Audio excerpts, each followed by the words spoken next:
Bueno, buenos días, buenas tardes.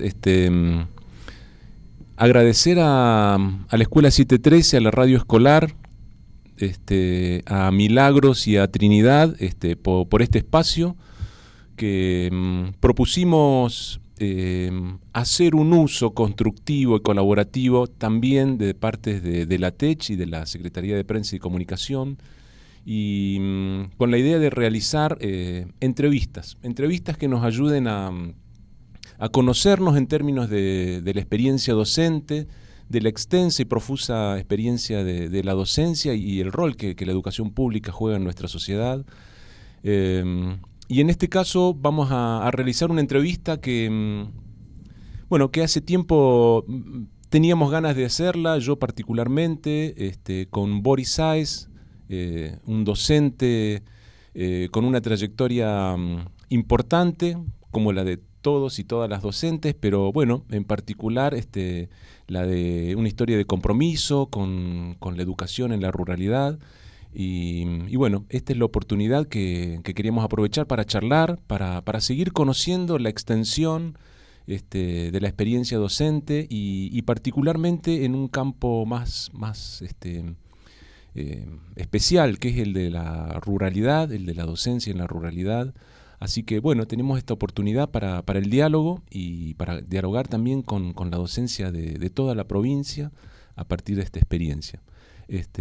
Hola Boris, un gusto que podamos realizar esta entrevista y bueno, queremos conocer tu experiencia, tu formación en la docencia y esa elección que vos definiste y me parece que trazó toda tu vida profesional y personal y familiar, que es la docencia en la ruralidad.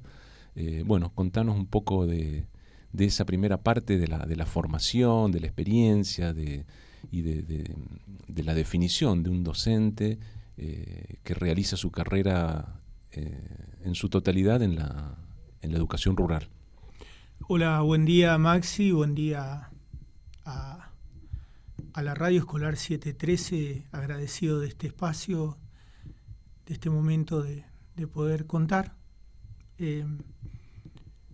Como bien lo decías, toda mi carrera docente fue en la ruralidad.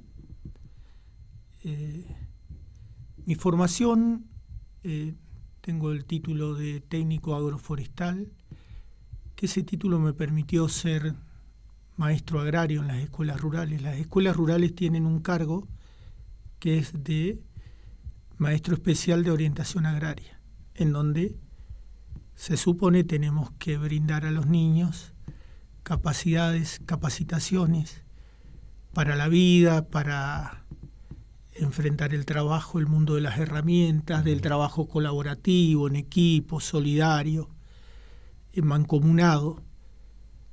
Y también soy profesor para la enseñanza primaria. Como docente trabajé 6 años en la escuela 601 de adultos.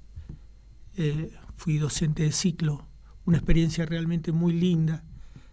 La de la escuela de adultos también, con un centro en Villa Futalauquen, donde siempre decía que te das cuenta cuando la escuela de adultos cumple su objetivo, es cuando ya no te quedan alumnos sin su escolaridad primaria.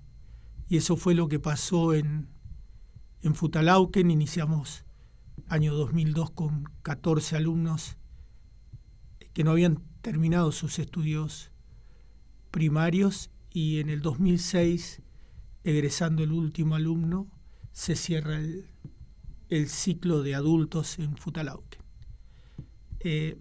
35 años en la docencia, siempre rural, con sus muchísimos pro y algunas contras.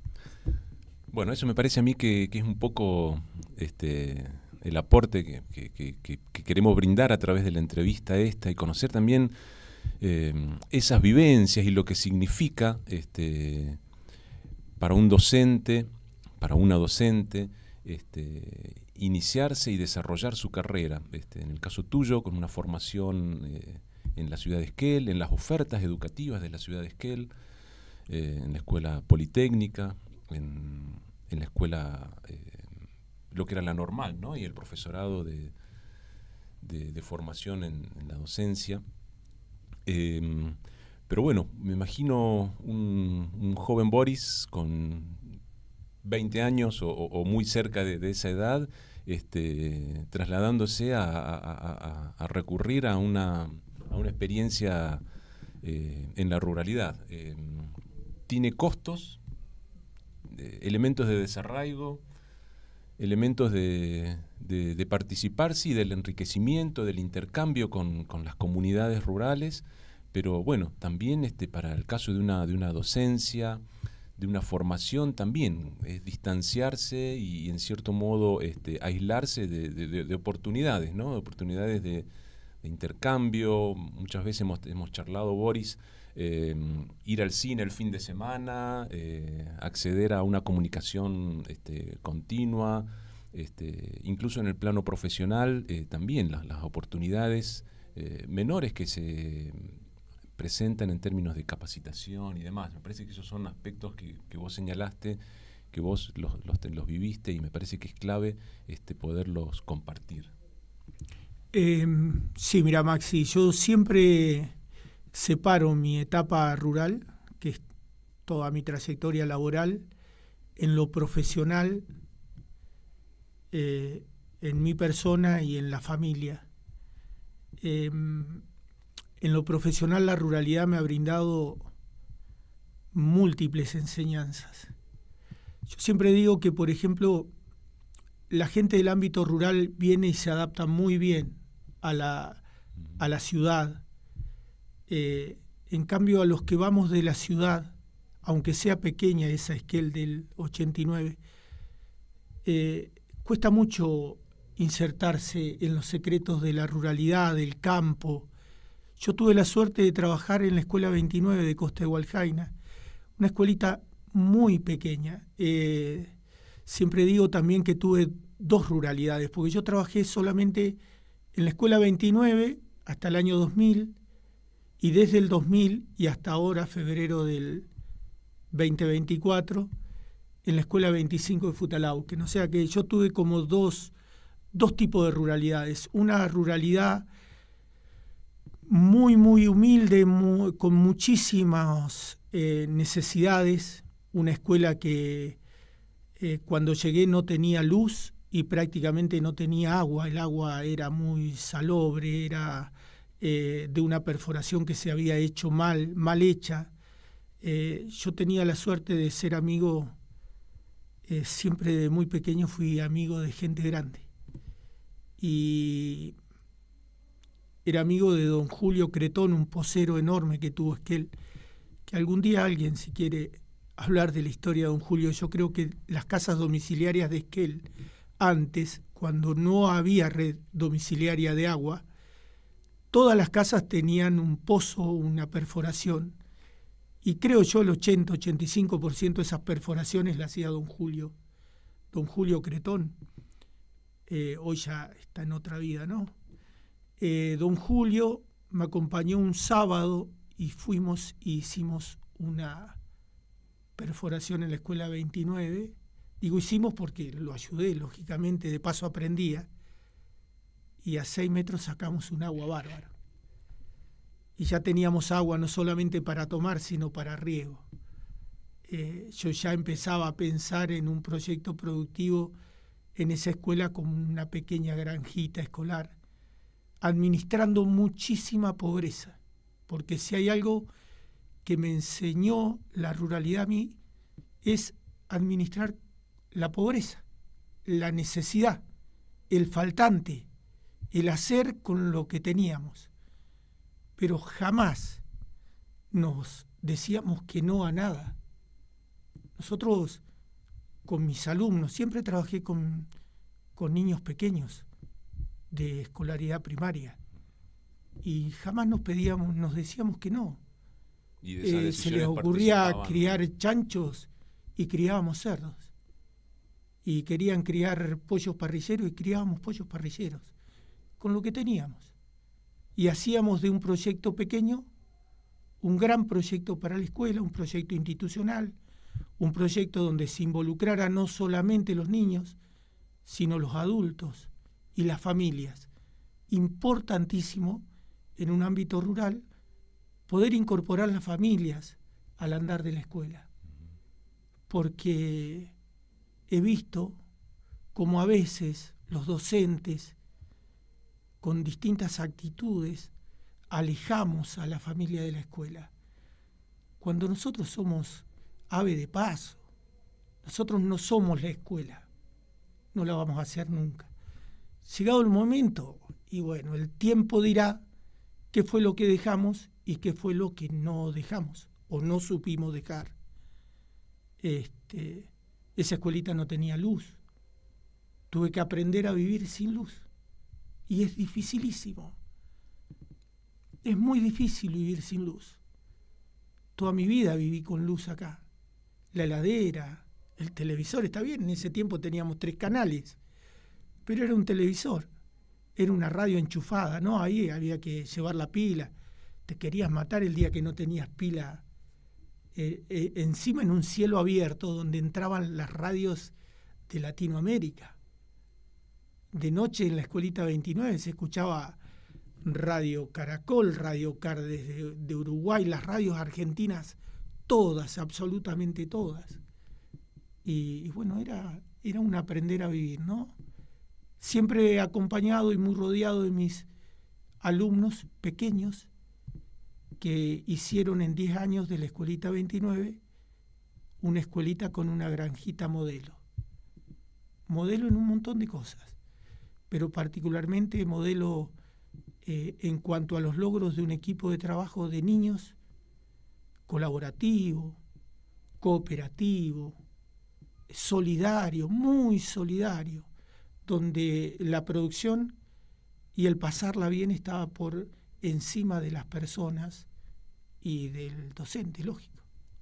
Y la centralidad que tienen las escuelas rurales en el marco de esas comunidades, ¿no? Entonces por ahí una educación en términos de efectos múltiples, imagino que cada logro también de la escuela y de esos proyectos que emprendían en términos de sujetos, esos estudiantes, era un logro comunitario, ¿no? Entonces, bueno, muchas veces la educación genera efectos no visibles a veces en lo inmediato, pero me parece que por ahí esa experiencia tuya me parece que permite ubicar a la educación con todas sus potencialidades. Mira, yo cuando llegué en el 89, noviembre del 89 a la escuelita 29, era una escuelita que está a 15 kilómetros de Hualjaina, camino a Piedra Parada, cruzando el río Hualjaina en un vallecito muy bonito. Asistían a la escuela 29 niños y en enero una familia numerosa se va con su papá, consigue trabajo en un campo de los cipreses y se trae 8 nenes, era un tercio de la escuela. Y comenzó el rumor muy fuerte de que la escuela 29 se iba a cerrar porque no tenía sentido que siga funcionando con tan pocos niños y muy cercana a Hualjaina y muy cercana a una escuela, a una gran escuela que era la 137 Costa del Chubut, con internado y todo eso. A la escuelita 29 la salvaron 2 cosas. Una, su historia, porque la comunidad cuenta de que la escuela 29 nace en una gestión en el 58, 59, con un señor que fue sumamente importante en lo que es Costa de Hualjaina y la zona de Hualjaina, que es don Isidro Macaya. Don Isidro Macaya, un poblador llegado a la zona de Hualjaina, él tenía como un ramos generales en la zona de la costa de Hualjaina. Era muy referente, era un gran referente de la costa de Hualjaina. Y un año allá por el 56, 57, no recuerdo bien, los niños del paraje de Costa de Hualjaina atravesaban el río Hualjaina para ir a la escuela, en ese momento creo que era la escuela 10, que luego recibe la nominación de 137. Era la escuela con internado número 10, y en una crecida del río, hermanitos que cruzan el río a caballo se caen del caballo, no aparecen más. Final terrible, muy triste. Y la comunidad de Costa de Hualjaina y parte de la Sierra Baja, digamos, de Hualjaina decide gestionar ante las entonces autoridades del territorio nacional una escuela en el paraje de Costa de Hualjaina. Y don Isidro Macaya fue la palabra, el encomendado, el delegado de esa gente para que, junto a don Manuel Barrera, que entrega y dona las tierras para que se construya la escuela, 29, en el año 65 se inaugure la escuelita 29 en Costa de Hualjaina. Hoy cuando entraba acá, Maxi, bueno, me recibe una señora, una auxiliar, compañera, y luego otro que me recibe es Pablo Austin, y Pablo Austin es nieto de don Isidro Macaya. Pablito, el auxiliar que ustedes tienen acá en la escuela 713, él es nieto de esa enorme persona que yo tuve la suerte de conocer.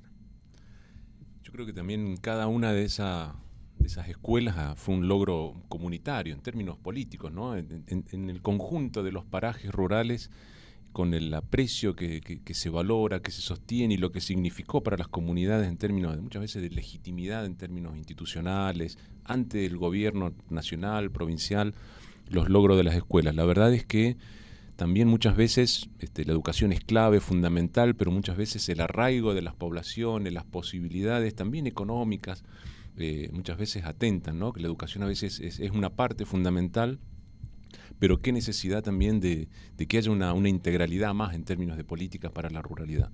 Porque me parece a mí que también lo triste es que esas escuelas que vos estás señalando, Boris, que vos estás comentando y haciendo revivir en nuestra memoria, también hoy, año 2024, están muchas de ellas cerradas, ¿no? Entonces, me parece a mí que tampoco es que se cumplió el ciclo, me parece completo para que se cierren, ¿no? Me parece que cuántas cosas pendientes hay y qué importancia, el compromiso de la docencia, el compromiso de esas comunidades educativas. Bueno, una reflexión sobre eso te pido.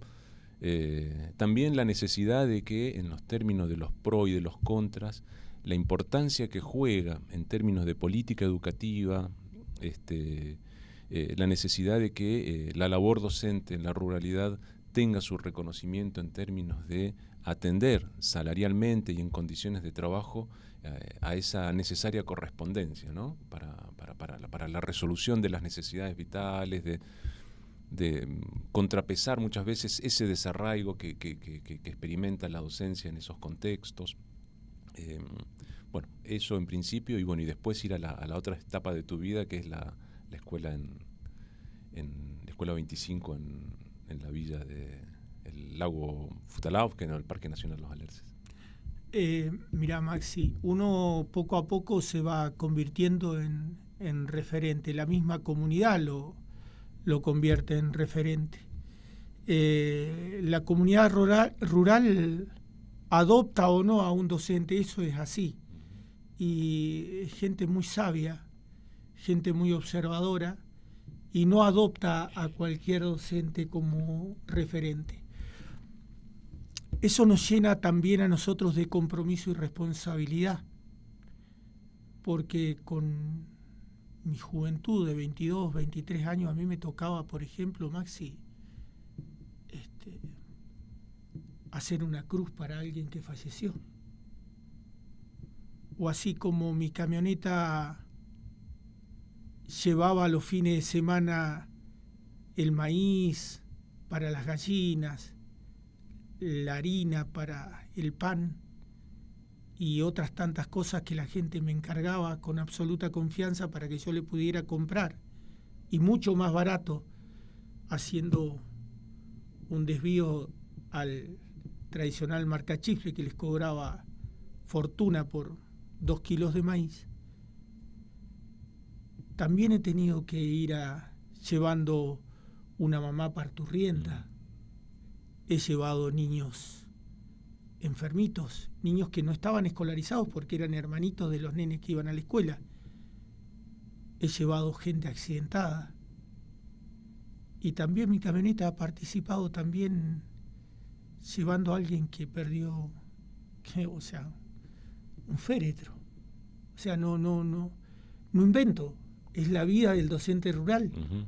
Es la vida que de pronto uno va, elige la escuela, una comunidad, y luego la comunidad lo adopta, y así como les da un montón de cosas, les pide y les solicita otro montón de cosas, porque en las escuelas rurales, donde no hay municipio, donde no hay delegaciones, el Estado es la escuela. Uh-huh. Y el funcionario es el docente. No importa si ese docente tiene 40 años, 50 años o 22. No importa. La comunidad, la gente, la familia va en busca de una solución, y a veces con poco tenemos que brindarnos, y si no tenemos la solución, por lo menos acompañar a la gestión, acompañar a encontrarlos o a pasar ese mal momento de la mejor manera. La docencia rural también tiene otra cosa, ¿no? El desarraigo ese que vos decís, Maxi. El docente rural deja mucho en el camino por irse a la ruralidad, por emprender esta profesión de docente rural. A veces a mí me preguntaban, che, Boris, fueron un ejemplo, fueron a la horita de teatro y nosotros nos dábamos cuenta que nosotros no teníamos el hábito de ir al teatro o de ir al cine, porque, bueno, lo hacíamos en vacaciones, pero durante la semana no. Durante la semana no teníamos ni luz. También se pierde el grupo de amigos, porque nosotros nos vamos y ese grupo de amigos continúa por un tiempo, pero luego son otros los tiempos, empiezan a formarse las familias, quedan algunos, después terminan siendo grandes conocidos esos amigos. Y bueno, y son todas esas cosas, ni que hablar el crecimiento de los niños, porque también los docentes rurales arrastramos a nuestros hijos a vivir una ruralidad que nosotros elegimos, pero yo no sé si ellos lo hubiesen elegido. Niños rurales que crecen sin talleres, que crecen sin actividades extraescolares, niños rurales que por ahí no aprendieron juegos de equipo, porque las ruralidades son tan pequeñas, las que me tocó a mí participar, que jugar Laureano, por ejemplo, mi hijo, jugar vóley lo está haciendo ahora, con 24 años. Porque en la escuela 25 no se jugaba vóley porque no daba el número para hacer un partido de 12 y 12 de vóley.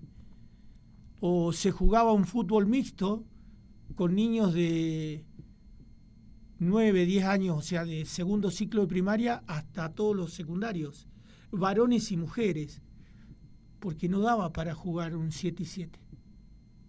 Entonces esos niños crecen así, y el docente rural los lleva a esa vida que de pronto, yo siempre hemos hablado, Maxi, ¿no? Tiene un costo social muy grande. Yo lo veía a mi hijo cuando llegaba a Esquel, prácticamente sin amigos. Nosotros llegábamos los viernes, y en el barrio no tenía amiguitos. No tenía amiguitos porque él de lunes a viernes, sus padres lo llevaban a Futalauquen. En Futalauquen sí tenía amigos, pero después sábado y domingo era visitar familiares, visitar algún que otra familia amiga, y luego volver a la ruralidad. Y eso se nota en los niños. Y después se nota mucho. Las posibilidades de la continuidad de estudios. Lo traíamos a Pileta, por ejemplo, y dejaban de venir porque venían cansados con el viaje y no se querían bajar a Pileta. Llegaban dormiditos.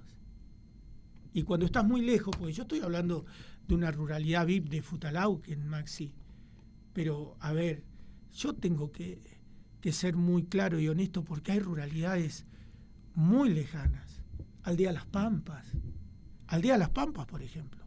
Río Pico constituido como un pueblo, no digo pueblito porque mucha gente dice es un pueblito, y es para la gente que vive en ese lugar es tan peyorativa la palabra pueblito, porque un pueblo es enorme y más en los lugares donde están, o en Aldea de Pulef, o en el mismo Paso del Sapo. Lugares muy alejados, lugares donde los nenes cuando ya son más grandecitos le dicen a sus papás docentes, ustedes van a Esquel, nosotros nos quedamos. Pero mira que en Esquel, no, nosotros nos quedamos. Nos cansa el viaje, entiéndanlo. Son 200 kilómetros para venir y 200 kilómetros para volver. Y mucho en Ripio también. Y no, ni hablar, el Ripio a Paso del Sapo, Maxi, es tremendo, Agualjaina es tremendo. Los docentes tienen que... Nosotros en la ruralidad trabajamos particularmente no para la casa, para tener nuestra casa. Ni que hablar ahora en estos tiempos que un docente rural no puede acceder ni siquiera a comprar un terreno. Hoy un docente rural con los magros sueldos que cobramos los docentes y los rurales, porque no me quiero meter en esa situación de rurales urbanos, porque los docentes rurales también tienen sus historias y también sus pros y sus muchísimas contras también, porque debe ser muy difícil ser docente rural, urbano. Yo no me meto en ese tema porque lo desconozco, Maxi, pero sí puedo hablar de la ruralidad. Y el docente rural, en vez de pensar en una casa o en un terreno, en la ruralidad piensa en un buen vehículo. Un buen vehículo que todos los meses se rompe. Y porque los señores funcionarios no saben de lo que es andar en un camino lleno de serruchos. O sea, saben transitar a veces cuando tienen ganas esos caminos, pero lo transitan en los vehículos que es de todos. Y que si se rompen lo pagamos todos. En cambio, el docente rural, si le estalla una rueda, tiene que comprar una rueda. ¿Hoy cuánto? 300.000 pesos. Es casi más de la mitad de un sueldo, o bastante más que un sueldo. O los amortiguadores que tienen que estar bien, o el sistema de freno, o el combustible, que hoy prácticamente es imposible. Y todo eso hace a que nuestras escuelas rurales continúen con docencia rural, con docentes rurales, con docentes que puedan establecerse, y la importancia de que eso sea reconocido en el sueldo. Es clave. Es clave. Nosotros cuando comenzamos se colocaron lo que era la ubicación geográfica en las zonas A, B, C, D, E y F. Yo recuerdo, nosotros la escuelita 29 era zona F y ganábamos 320 pesos y por zona nos pagaban 400. Lo único malo de eso que era en negro. En términos de temporalidad es hasta el año 2002, 2000. Sí, porque luego se saca la zona, se pone una zona que era menor y luego ya directamente vamos a zona sur y norte. Pero es necesario que los docentes rurales tengan en su sueldo, en su vida, en su bolsillo, en su llegada a fin de mes, un reconocimiento a ese trabajo rural. Porque no hay viviendas oficiales en la ruralidad. Hay que salir a alquilar y no hay alquileres. Los alquileres que hay son muy caros. En la escolaridad, en la docencia rural, no hay gente quien te cuide los niños, Maxi. No encontrás. Vos tenés un niño que no está escolarizado, un hijo de 2, 3 añitos, y no tenés a veces con quién dejarlo. Y ha pasado que muchas compañeras rurales, docentes, han tenido que dejar de trabajar para cuidar, para crianzar sus niños.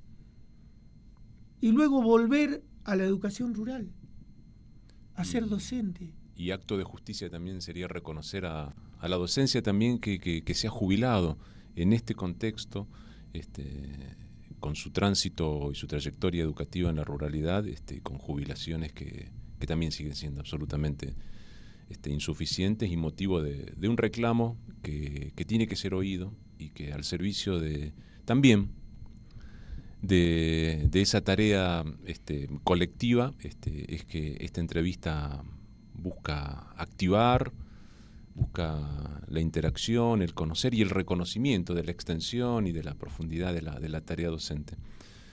Mira, Maxi, vos sabés que el reclamo docente es cada vez más triste. Yo lo siento así.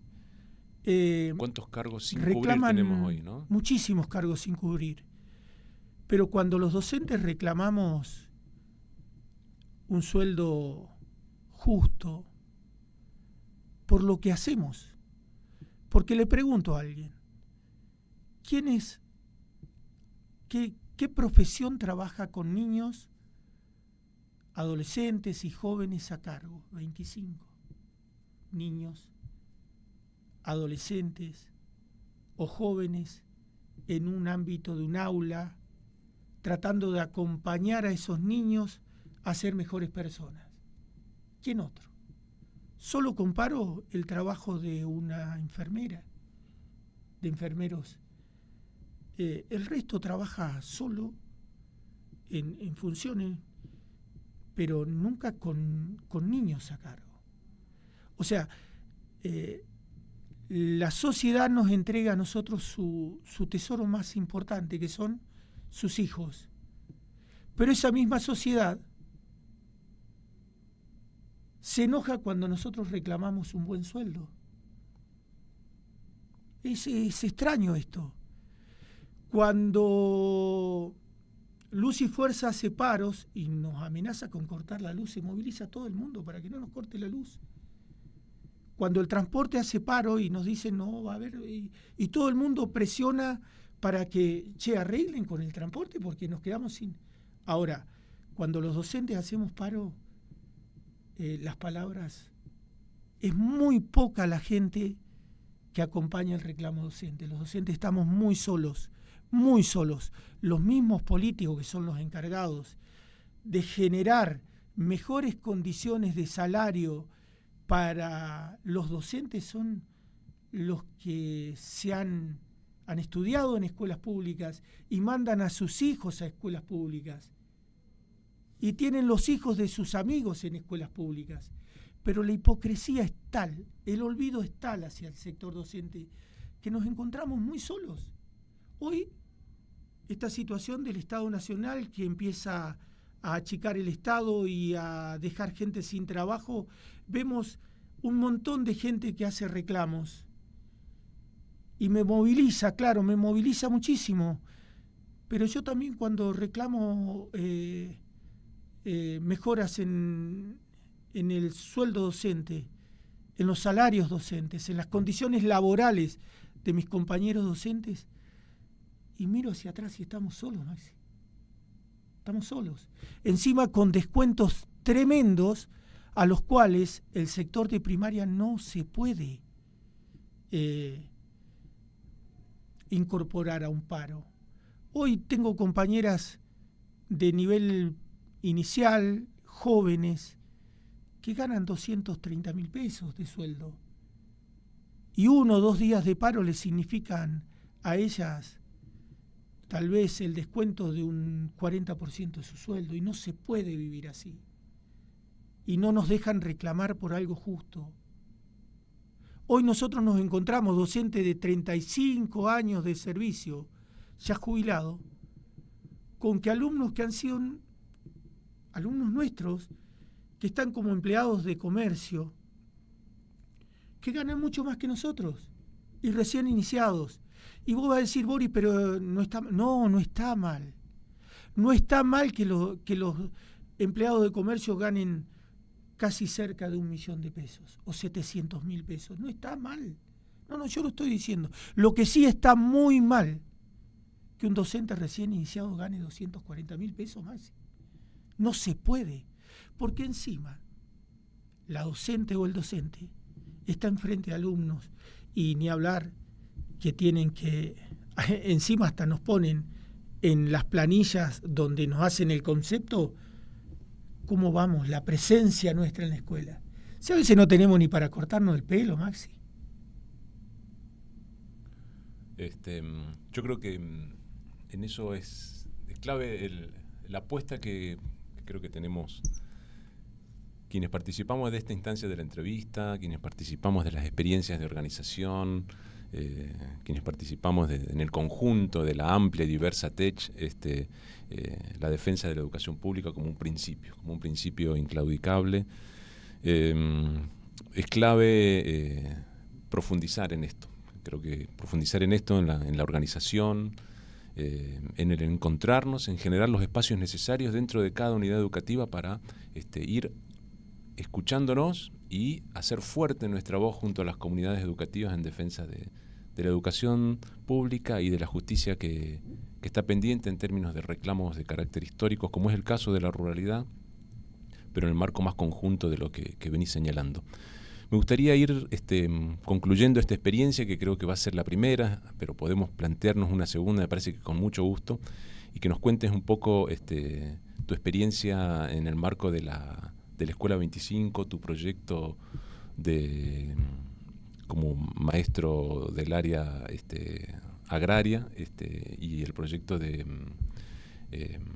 forestación, y no me sale el nombre, pero bueno, vos has tenido un reconocimiento en tu comunidad, a nivel nacional incluso, de los niños de la Escuela 25 del lago Rivadavia, del lago Futalaufken, del Parque Nacional Los Alerces. Así que bueno, un poco esa experiencia que me parece que te gratifica a vos y te identifica para todo el viaje.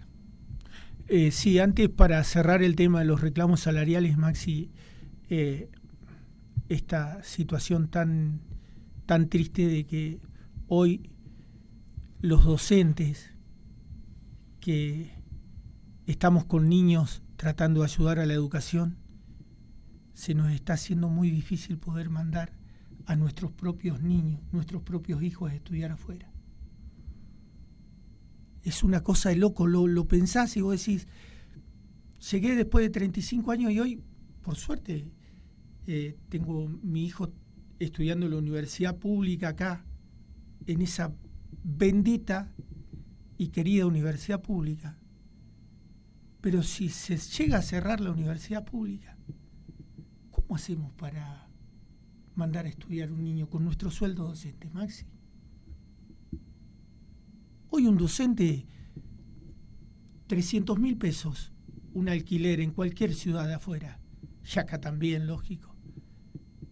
¿Cómo hace un docente para mandar a estudiar un hijo que quiere estudiar una cosa que la oferta educativa acá no está y se tiene que ir afuera?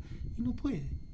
Tengo compañeros docentes con más de 30 años de actividad, Maxi, que se les está complicando muchísimo sostener el estudio de sus hijos afuera. Y eso es muy triste, eso no puede pasar. Entonces, a los funcionarios que tienen que ver con legislar un buen sueldo, basta de hablar. La docencia necesita una recomposición salarial urgente, un reconocimiento, pero no el reconocimiento vocacional, porque nosotros ya dejamos hace muchos años de ser vocacionales. Somos profesionales de la educación y nos tienen que pagar como tal. Así no, los docentes nunca estuvimos tan mal económicamente los docentes. Nunca estuvimos tan mal como estos últimos 4 años del miserable de Arcioni y su equipo, que castigó a la docencia de manera increíble. Eso, por favor, tiene que y la sociedad tiene que acompañar el reclamo claro. docente, tiene que acompañarlo porque son los docentes los que reciben sus niños a la mañana, a la tarde o a la noche, y están gran parte del día con esos niños de las distintas familias. Eso por un lado. Con respecto a lo que es la Escuela 25, Maxi, llegué en el 2000, un entorno diferente, una escuela con un entorno de bosque, con esta situación que todos los años, incendios forestales, incendios de bosque nativo.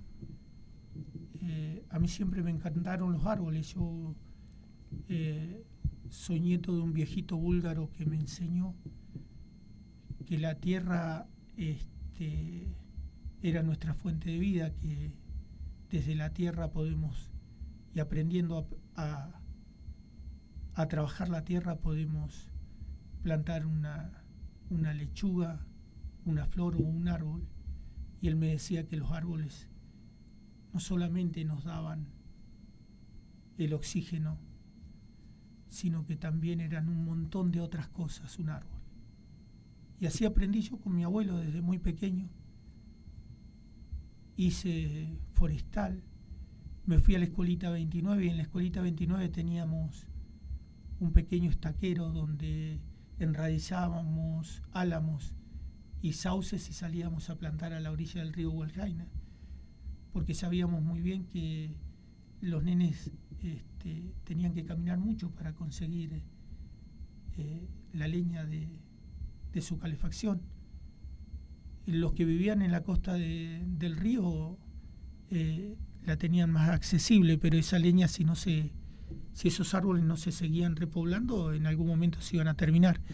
Por suerte el sauce es sumamente, es una planta que entrega mucha leña todos los años. Después vine a Futtalauken y en el 2005 un incendio intencional, como tantos que hay, porque son intencionales, te das cuenta, Maxi, porque los incendios, es notable cuando el incendio es natural, porque evidentemente tiene que haber una tormenta, tiene que haber rayos, tiene que haber descargas eléctricas para que el bosque muy seco allá por febrero o marzo se prenda fuego solo. Y generalmente se prende fuego en lugares muy distantes a los lugares poblados. Y cuando los incendios son intencionales, generalmente se arman en grupos de a 2 o 3 focos casi simultáneos para separar el trabajo y dividir el trabajo de la gente de la brigada, que llega a apagarlos rápidamente. Un incendio muy cercano a la escuela en el 2005 pone o dispara en la mente de niñitos pequeños de 6, 7, 8 añitos la posibilidad de comenzar a producir árboles nativos para que en algún momento pudiéramos ayudar al bosque quemado a empezar a recuperarse.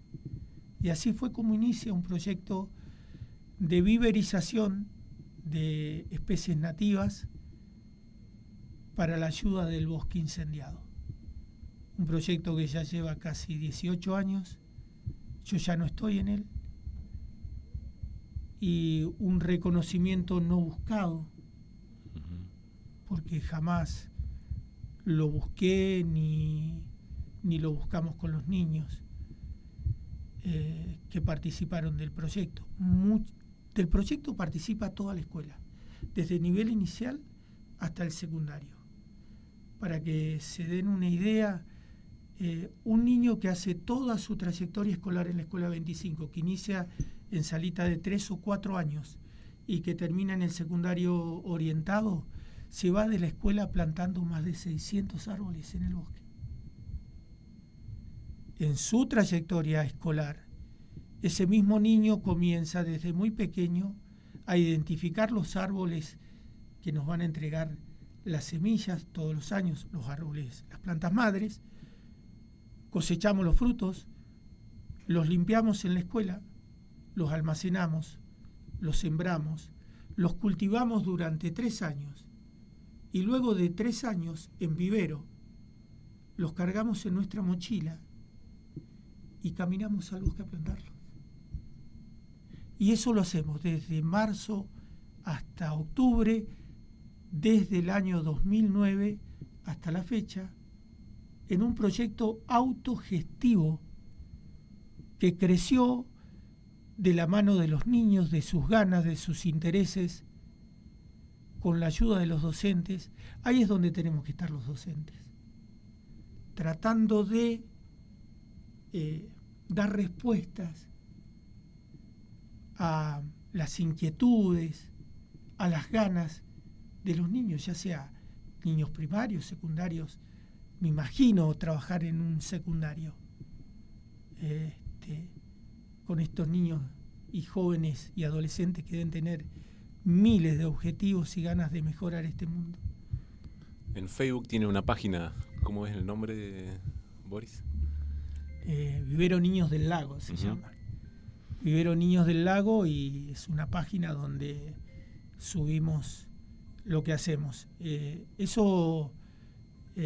inició la página porque muchos niños son hijos de gente que está en el parque temporariamente, hijos de guardaparques o de gente de docentes que ya no están y que siguen o de alguna manera querían seguir involucrados en el proyecto, y es así como se creó esa página. Es un proyecto autogestivo. Que tiene presencia en las ferias regionales, que tiene es muy conocido, muy querido en las plazas. Muy querido, muy querido. Que ha ganado premios muy importantes. El proyecto de la Escuela 25 ganó 2 veces el premio presidencial Escuelas Solidarias en encuentros de escuelas, concursos de escuelas solidarias con más de 3.800 proyectos de todo el país, con proyectos muy, muy importantes. El proyecto de la Escuela 25 es muy conocido a nivel nacional. Es mucho más conocido a nivel Ministerio de Educación de Nación que de Ministerio de Educación de Provincia. Ni que hablar con las genias de las supervisoras escolares de la región 3, que en el año 2020, en plena pandemia, ya por abril, me mandaron a cerrar el vivero, Maxi. Esa es otra historia de que a veces los enemigos también lo tenemos adentro del sistema, ¿no? De gente que hace toda la trayectoria y cuando llegan a una sillita y están cómodos sentados a través de un WhatsApp piensan que van a manejar las escuelas y se pasan de vagas e inútiles, porque a las escuelas se las hace con presencia, caminando las escuelas, estando cerca de los docentes, de los alumnos, no sentados en alvear, cómodas y cómodos, requiriendo papelitos que después los pierden porque ni siquiera los leen. A las escuelas se las hacen las escuelas. Y las supervisiones escolares debieran salir más a las escuelas, acompañar más a los docentes y a los directores. La educación no es un papelito. La educación no es llenar planillas. La educación es estar en las escuelas, en las aulas, caminarlas, conocerlas y escuchar particularmente a los docentes y a los alumnos. Bueno, Boris, yo te agradezco esta oportunidad de comunicación y retomando esa idea de que las escuelas se las hacen las escuelas, bueno, un poco al servicio de esa idea de potenciar toda la sabiduría, el saber, el amor propio también que tiene que restituirse, la autoestima de la labor docente y empezar a organizarnos, seguir organizándonos, incluso haciendo en términos algo del ABC, de la organización y de la solidaridad, elegir delegados y delegadas escolares para que nuestros reclamos sigan creciendo, sigan estando presentes, porque esa es la única forma en que vamos a lograr un reconocimiento en base a la organización propia. Así que, bueno, un poco al servicio de eso también está y un agradecimiento enorme por compartir tus vivencias, que creo que son también las vivencias de mucha docencia en este lugar de nuestra provincia y bueno, eso. Gracias, Boris. No, gracias a ustedes por el espacio y bueno, el cierre fue así porque la verdad que hace 10 años que vengo viendo esto de que ya no se visitan las escuelas, cuando se va muy poco y a intentar solucionar situaciones que ya se fueron de las manos. Nada, y lo que dije de supervisión de escuelas, no lo digo porque ahora estoy jubilado, sino que lo dije siempre. Quien me conoce a mí sabe muy bien lo que yo pienso. Esa casta se tiene que terminar también. No adhiero al presidente de la nación en absoluto, pero esa también es una casta que tiene que cambiar. Tienen que empezar a salir a las escuelas, ayudar a gestionar a las direcciones a hacer mejores escuelas y no pedir papelitos. Maxi, les agradezco un montón por una escolaridad rural de calidad, por docentes bien pagos, por docentes bien pagos, porque yo recuerdo este espacio, este periodo que estamos transitando, donde se empiezan a ir los mejores docentes del sistema, porque se van en busca de no queremos que nos palmeen la espalda, a ver que se entienda, queremos un reconocimiento justo hacia una labor docente. Queremos un buen sueldo, nada más, un buen sueldo. Queremos llegar a fin de mes. Queremos poder mandar nuestros niños a estudiar, nuestros hijos a estudiar. Queremos una buena jubilación. No es mucho pedir. No es mucho pedir. Entregamos nuestra vida a un montón de niños de la sociedad entera. Acompañamos a las familias, acompañamos el crecimiento de esos niños, de esos adolescentes, de esos jóvenes. Lo hacemos con todo el amor y con lo que más tenemos y con lo mejor que tenemos. Pero yo creo que el Estado nacional y el Estado provincial de los distintos colores están en deuda con los docentes. Están en deuda con los docentes. La docencia va a ser de calidad y de muchísima más calidad cuando los docentes estén mejor remunerados, cuando los sueldos docentes sean justos. Nada, da mucha bronca, Maxi, llegar a esta altura del partido y saber que se te pasó la vida luchando para que te paguen un buen sueldo. Así que bueno, esperemos que las próximas generaciones de docentes sean docentes muy bien pagos, sean verdaderos profesionales de la educación, reconocidos no solamente por su labor, sino que reconocidos económicamente. Y que los docentes jubilados también se les reconozca su trabajo, lógico. Ese es el compromiso.